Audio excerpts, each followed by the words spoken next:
We're back with Pete Dinelli. He's the candidate for mayor of Albuquerque, and he is seeking that job for October 8th. Let's get back into the economy, because people really care about this issue, because it ultimately boils down to the jobs. No matter who's running, they like to know, what is your vision as far as the job? So we're going to get a little back into the airport. I know we were talking about the airport before we cut away for break there. $300 million expansion, we're talking about airlines and stuff. I'll let you take it from there. Again, this would be a transformative project. It will bring jobs to the Albuquerque area. We could be a leader in the industry of transportation. We can be the leader in the industries of freight and cargo and manufacturing. We can tie it into our railroad system. On top of that, Albuquerque, New Mexico is uniquely situated by a sure geographic location. We could be the quick turnaround time when it comes to passenger service, as well as air freight and cargo and manufacturing. That is the goal. We have to start thinking big. We have to start thinking bold. But keep in mind, Energize Albuquerque is not just about this one little tiny expansion, or this one expansion. It's a $300 million expansion. We would be soliciting and bringing in air freight company, or for that matter, an airline to hub here. So it's contingent upon airlines signing up? Yes, right? An airline or a freight company to sign on it. But also, for that matter, even a manufacturing company that needs to transport its goods and services. It can be transformative, and it will bring jobs to the Albuquerque area. This is one industry that is clearly a growth industry. If we don't show the leadership, some other community will. Whether it be Phoenix or El Paso, some other community is going to do that. But there's no doubt that I believe Albuquerque can do this. It's a matter of making a commitment and showing some leadership. And I believe that if we take a heavy, steady approach to this, it's going to happen.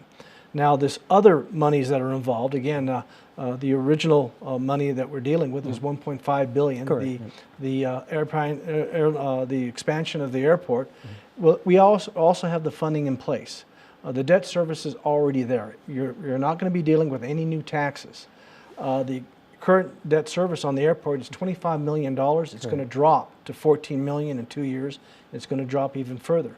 So we can take the existing debt structure, take the existing financing that's available, go ahead and start recruiting a company to come out here and build it once we get the commitment. But we are not going to be investing until we get somebody that's interested in coming out here and is going to make a commitment to the community. So what is it going to cost the taxpayers? There's no tax ramifications? There is no taxation involved. This money is generated from the fees associated with the airline passengers, as well as the fees that are charged to the airlines. Again, no new taxes on any of this program. The next area is the $1.2 billion that's going to be invested in our infrastructure, whether it be sewers, water mains, for that matter, our roads and our bridges. And again, this is investing in our community and going and looking at those sector development plans where you've got a walkable city concept, a walkable city neighborhoods, and investing back into our neighborhoods and making sure that Albuquerque thrives and going after high-tech jobs, and also working with our education system, whether it be the University of New Mexico, CNM, or as well as the Albuquerque Public School System, to making sure that the kids that are coming out with their education are trained for the type of jobs we're going to be attracting. The goal is also to create education corridors, and we're going to be dealing with training, jobs training, and also preparing those individuals for the types of jobs that we want to attract, working very closely with CNM as well as the private industry. The current mayor launched Talent Albuquerque. I'm sure you're very familiar with it.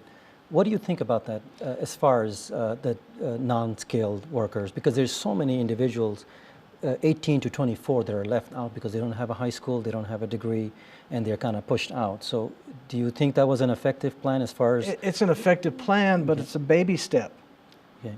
And we have so many other steps. So how would you ahead of expand us. that? How would you I think expand that you need to continue expanding on it, work closely with the CNM as well as the Albuquerque Public School System, identifying what training programs we can work with them in cooperation with them. Also, joint use of facilities also comes into play. The Albuquerque, Energize Albuquerque, it also identifies trying to use some of our multi-purpose centers to expand upon business incubators, as well as providing education opportunities at these centers.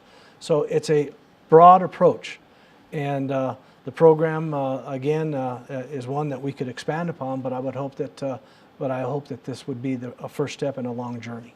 So, going back to your $1.5 billion, I understood there is an airport expansion there, and some of the, so more or less you're saying that the taxpayer is not going to bear the burden for it. So the revenue will have to be created through bonds and such? And again, this is an existing finance mechanism that's in place. It's called the industrial revenue bonds, but Correct. it's also called IRBs, yeah. the capital improvement program. And every 2 years, the citizens of Albuquerque vote on these bonds as well as industrial revenue program, and this is monies that are readily available. And under the my guidelines, what we're talking about is making sure that the chief administrative officer that's going to be in charge of this economic development, we're going to go in, reprioritize, take a look at what was there, and see what major projects we can use to kickstart our economy. Why this is so important is that right now we are bleeding jobs in the Albuquerque area. Unemployment is at 7.6% now. In fact, 7.8, I think. 7.8%. It's up from 6.6, I think. Yeah. Amongst Hispanics, it's at 12%. In the construction industry, it's Correct. at 22%. And we have to take strong measures to stimulate our local economy so that we can get moving again and attract jobs to the Albuquerque area. We'll take a short break. About 30 seconds, we'll take a break. When we come back, let's talk a little. Let's get into the education part of it, okay? Because I think we covered enough of that as far as the airport and stuff. If you want to talk a little bit more, we can. But I want to get into education and some of the other issues there. Okay. Okay, and then we'll come back. We'll take a short break. We'll be back with Pete Giannelli. He's a candidate for mayor.